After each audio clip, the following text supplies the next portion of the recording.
दीदी, थोड़ी देर बाद हम गांव पहुंचने वाले हैं। हाँ, कुछ कह रहे हो? गांव का रास्ता करीब ही आ रहा है। घर के लिए मिठाई खरीदनी है क्या? नहीं, मैं अपने साथ केक और भतीजों के लिए चॉकलेट लेकर ही आई हूँ। सीधे घर चलो। ठीक है दीदी।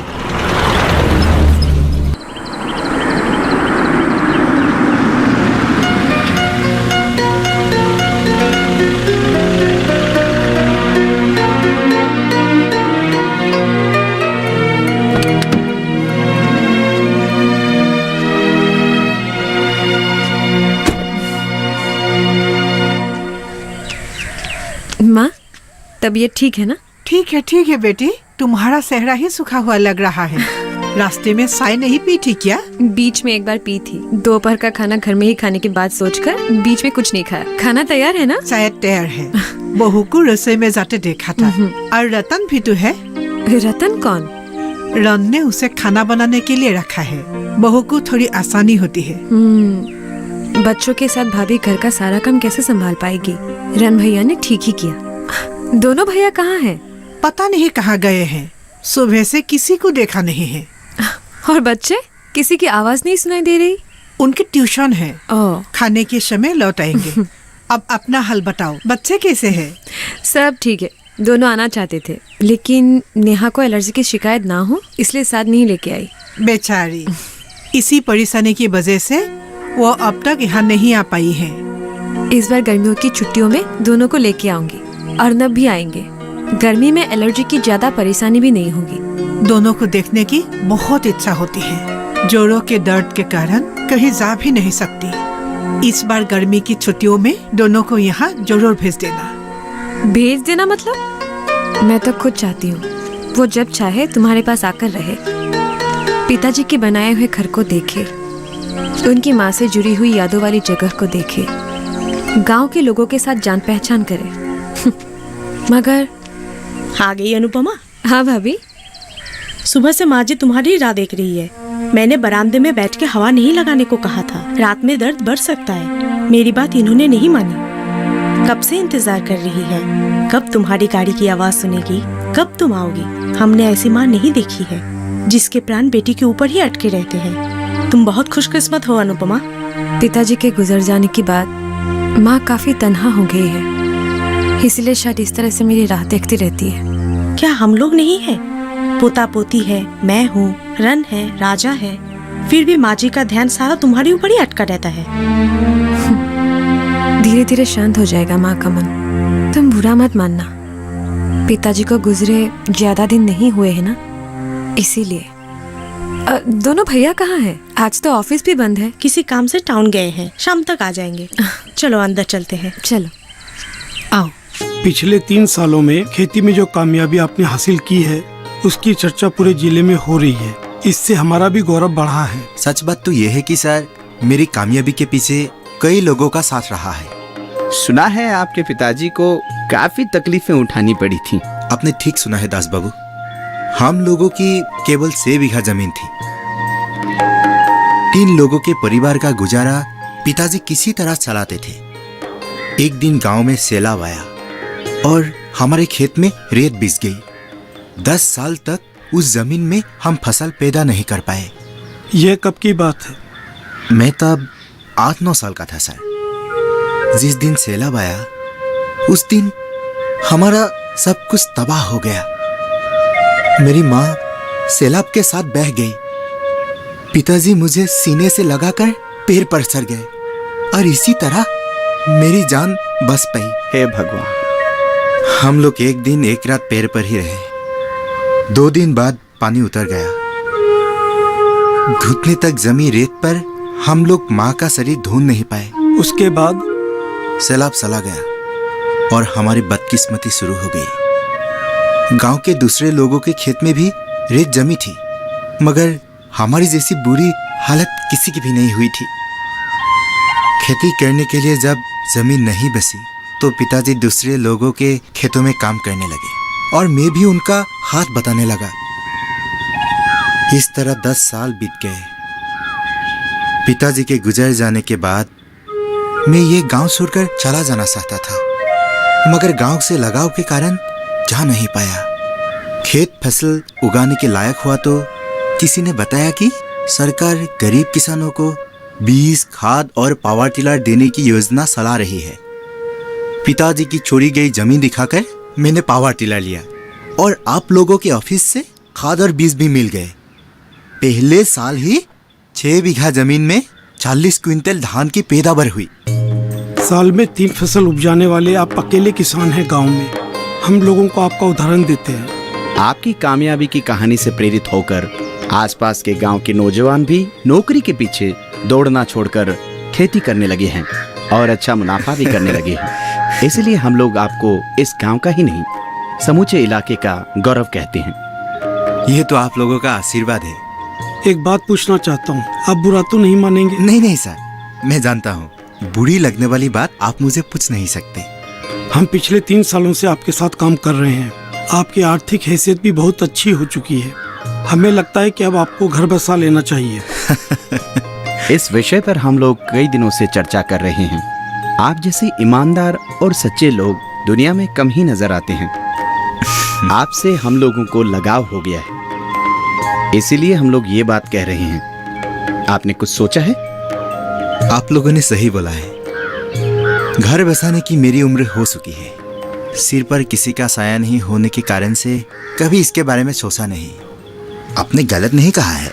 आपकी राय जानकर अच्छा लगा। मैं सोच रहा था पता नहीं आप क्या सोचेंगे। नहीं, मैंने जरा भी बुरा नहीं माना सर। असल में हमारे दास बाबू की एक छोटी बहन है। वो BA BEd करके घर के पास ही एक स्कूल में पढ़ाती है। जी हाँ। अगर आप इजाजत दें तो हम इस रिश्ते की बात को आगे बढ़ाना चाहते हैं। काकोती सर से मैंने बात चलाने का अनुरोध किया था। अगर आपको इतराज ना हो तो किसी दिन हमारे घर आइए। आपकी बहन BA BEd है और मैं अनपढ़ हूँ। इतनी पढ़ी लिखी लड़की मेरे जैसे अनपढ़ लड़के को पसंद करेगी? क्या औपचारिक शिक्षा ही सब कुछ होती है? खेती के बारे में बिना पढ़े लिखे ही आप जितना जानते हैं उतना तो कृषि का स्नातक भी नहीं जानता। आपकी औपचारिक शिक्षा कम हो सकती है, मगर व्यवहारिक शिक्षा के मामले में आप अव्वल है। सर, आपकी बात से मैं सहमत हूँ। एक दिन हमारे घर भी चले आइए, मेरी बहन से मिलकर बातचीत कर लीजिए। हो सकता है आपको पसंद आ जाए। मैं जल्दी ही आपकी शादी की दावत खाना चाहता हूँ। आप लोग जितनी मेरी तारीफ कर रहे हैं, पता नहीं मैं उतना लायक हूँ भी या नहीं। आप मुझे 2 दिन का वक्त दीजिए सोचने के लिए, फिर मैं बता दूंगा मैं आपके घर कब जाऊंगा। ठीक है। अच्छा, हम चलते हैं। अच्छा, ठीक है, चलते हैं।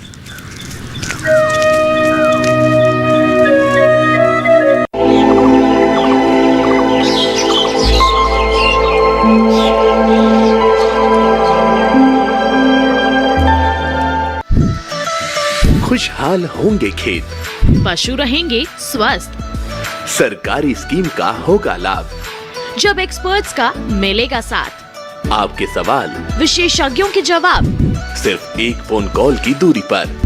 देखिए किसानों का अपना प्रोग्राम हेलो किसान, सोमवार से शुक्रवार शाम 6 बजे से सिर्फ दूरदर्शन किसान पर।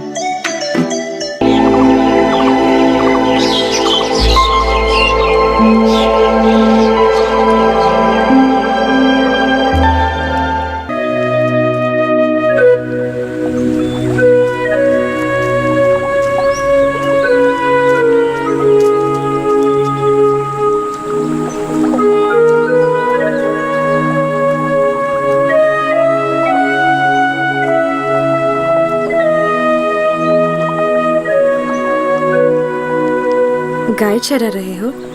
हाँ, गांव के लोगों की गायें हैं। खेत में फसल है, सराने के लिए सराबाहा ले जाना पड़ता है।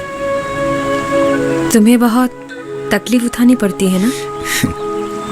मेहनत करता हूँ, तकलीफ की बात सोचता नहीं। तुम यहाँ क्या कर रही हो?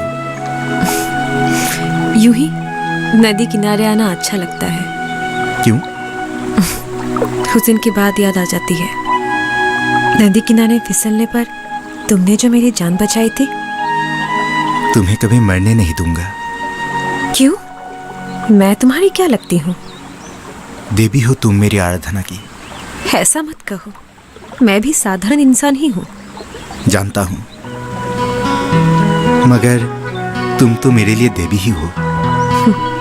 मैं देवी नहीं बनना चाहती। मैं तो तुम्हें देवी के रूप में ही स्वीकार कर सकता हूँ। मनुष्य के रूप में क्यों नहीं स्वीकार कर सकते?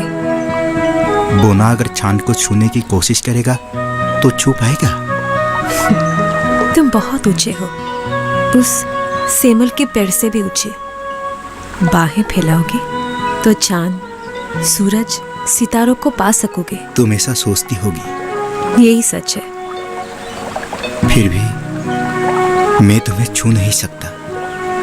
तुम मेरी देवी हो, वही बने रहना। तुम भागना चाहते हो?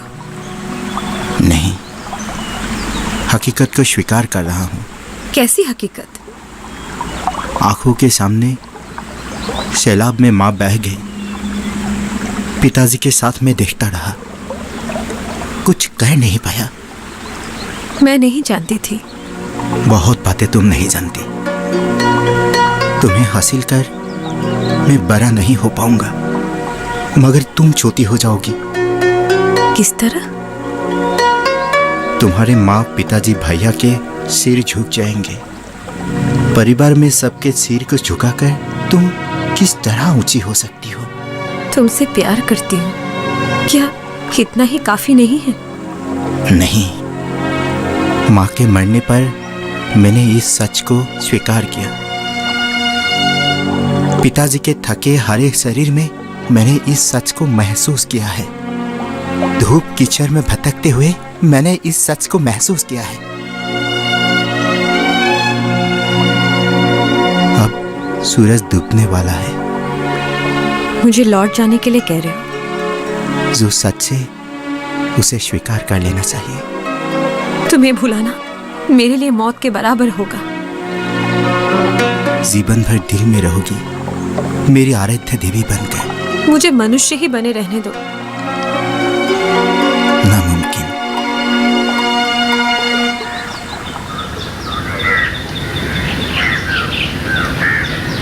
তুমি সে তবিতে মোরা প্রবর্তক নারায়ণ, তুমি নাথময় নাথবন্ত, শরণ সত্র রসায়া, দিয়া দূর করা মায়া, করা দয়া প্রভু ভগবন্ত।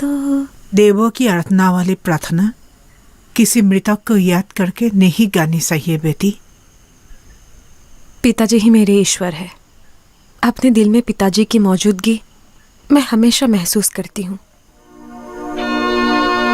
आदमी की तुलना ईश्वर से नहीं करनी चाहिए बेटी। मैं ये सब कुछ नहीं जानती हूँ माँ।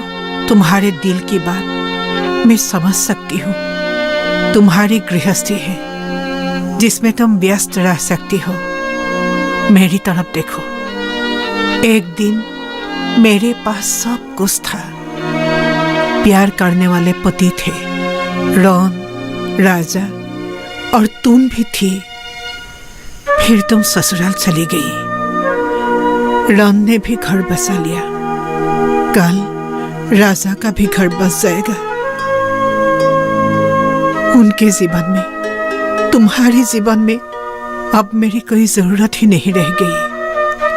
इस समय मुझे मेरे पति के साथ की सबसे ज्यादा जरूरत थी, मगर वो तो चले गए। अब तुम ही बताओ मैं क्या करूंगी? माँ, तुम इतनी तकलीफ में हो। रन भैया और भाभी तुम्हारा ख्याल नहीं रखते हैं क्या? रखते हैं, दोनों मेरा बहुत ख्याल रखते हैं। भूख लगने पर खाना देते हैं, प्यास लगने पर पानी, तबीयत खराब होने पर इलाज कराते हैं। एक नौकरानी का भी इंतजाम कर दिया है।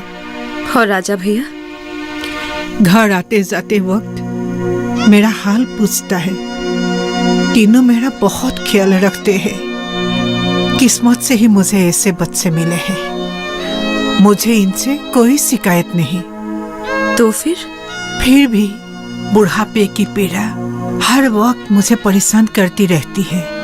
इस पीड़ा को मैं तुम लोगों के साथ बांट नहीं सकती।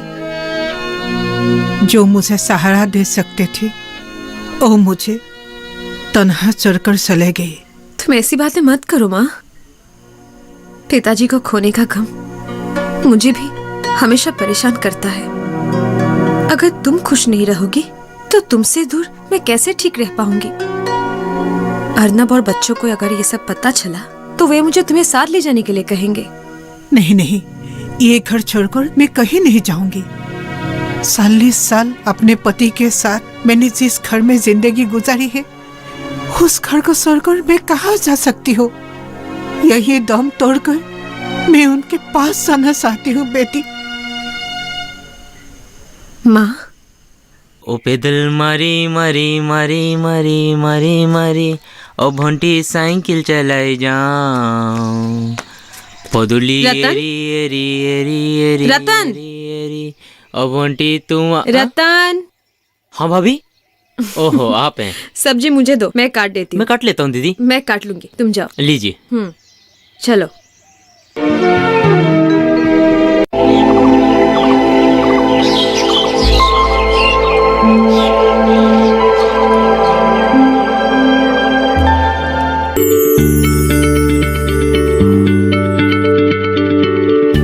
क्या आप किसी बीमारी से परेशान हैं? चाहते हैं डॉक्टर की सलाह? तो हम हैं आपके साथ। बताएंगे आपको जीने की राह। समस्याएं आपकी, समाधान देश के मशहूर विशेषज्ञों के। घर बैठे बात करें देश के जाने माने डॉक्टरों से। हमारे लाइव प्रोग्राम स्वस्थ किसान में हर शनिवार शाम 6 बजे से 7 बजे तक।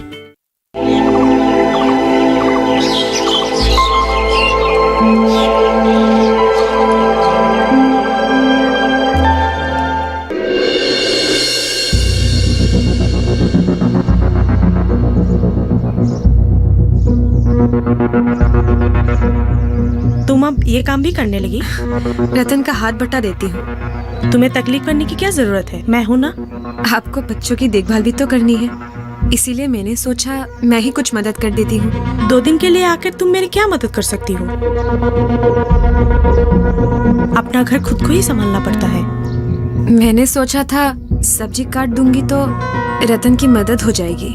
सब्जी के टुकड़े बड़े बड़े क्यों काटे हैं? तोरू नरम है इसलिए बड़े टुकड़े काटे हैं। छोटे टुकड़े काटने से गल सकते हैं। हम लोगों को छोटे टुकड़े खाना ही पसंद है। वैसे तो हर जगह का एक अपना अपना नियम होता है। जाओ माँ जी के पास बैठो। मेहमान अगर काम करेगी तो लोग क्या कहेंगे?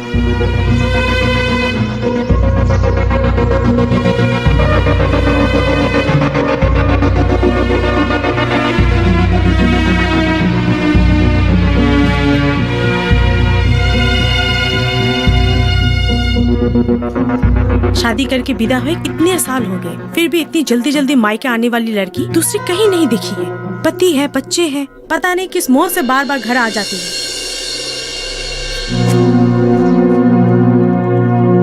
सुना तुमने? आज इस घर में मैं मेहमान हूँ। यहीं पैदा हुई, यहीं खेली, यहीं बड़ी हुई और एक दिन यही अपने सपनों को कुचलकर फेरे लेकर चली गई। तुमने ही मुझे भेज दिया। मैं जाना नहीं चाहती थी। जीवन भर तुम्हारे पास ही रहना चाहती थी, मगर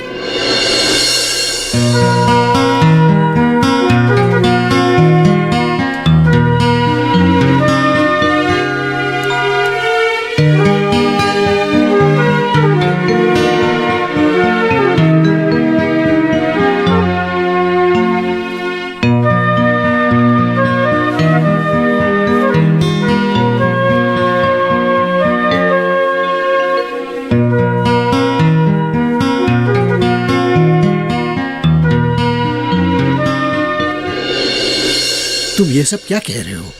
पागल हो गए हो क्या? अगर मुझे पागल कहकर आज आप मेरी बात नहीं सुनेंगे तो कल आपको पछताना पड़ेगा। हम सब की नाक कट जाएगी। वो वैसी लड़की नहीं है। मैं भी उसे बूढ़ी लड़की नहीं कह रहा हूँ, लेकिन एक जवान लड़का हमेशा एक जवान लड़की के पीछे पीछे घूमता रहेगा तो गांव के लोग तो बात बनाएंगे ही। इसीलिए समय रहते ही हम लोगों को सावधान होना पड़ेगा। वो लोग बचपन से खेल कूद कर बड़े हुए हैं, दोस्ती तो होगी ही। बेकार ही लोग बातों का बतंगड़ बना रहे हैं। मुझे पसंद नहीं है लोग चौराहे पर अनु का मजाक उड़ाए। अगर आप कुछ नहीं कहेंगे तो मजबूर होकर मुझे ही कुछ करना होगा, तब आप कुछ मत कहिएगा। बचपन के दोस्त आपस में बात करते हैं तो समाज के सोचने से उनके रिश्ते अपवित्र नहीं हो जाते। ऐसी दोस्ती को लोग चर्चा का विषय भी नहीं बनाते। अनु लक्ष्मण रेखा पार कर चुकी है।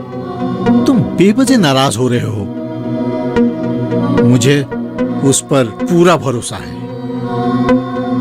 तुम लोग उसके बारे में ऐसे बातें मत करो। झूठे शक के आधार पर उसके दिल पर चोट मत पहुंचाओ, वो टूट जाएगी। वो मेरे घर की लक्ष्मी ही नहीं, गौरव भी है। वो कभी ऐसी गलती नहीं करेगी। ओछी बातें कहकर तुमने मुझे रुला दिया है।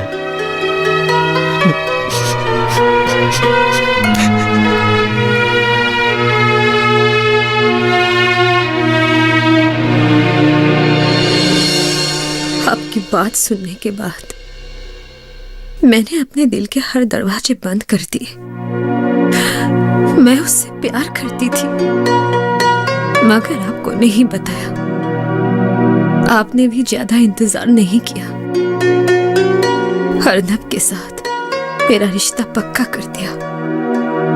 अर्नब के साथ फेरे लेने के बाद मैं आपके पैर छूकर चली गई। विदाई के वक्त किसी ने पूछा कि आप अपना सारा सामान साथ लेकर जा रहे हो? कुछ छूट तो नहीं गया है? मैं कुछ समझ ही नहीं पाई, सिर्फ रोती रही। तब भी कुछ समझ नहीं पाई। पल भर में सब कुछ खत्म हो गया। अपने ही घर में मैं पराई बन गई थी। आप यही रुक गए थे, वो भी यही रुक गया था। इसीलिए बार बार यहाँ लौट आती हूँ।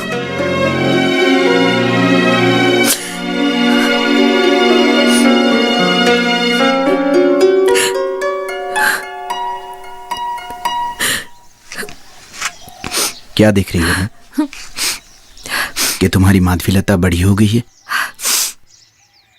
हाँ, बड़ी हो गई। काफी दिन बीत गए ना। इस बार कुछ दिन रुकोगी ना? नहीं भैया, कल चली जाऊंगी। उनको बच्चों की देखभाल करने में परेशानी हो रही होगी। हाँ, ये तो सही है। ज्यादा दिन तक पति और बच्चों से दूर रहना ठीक नहीं होता। अरे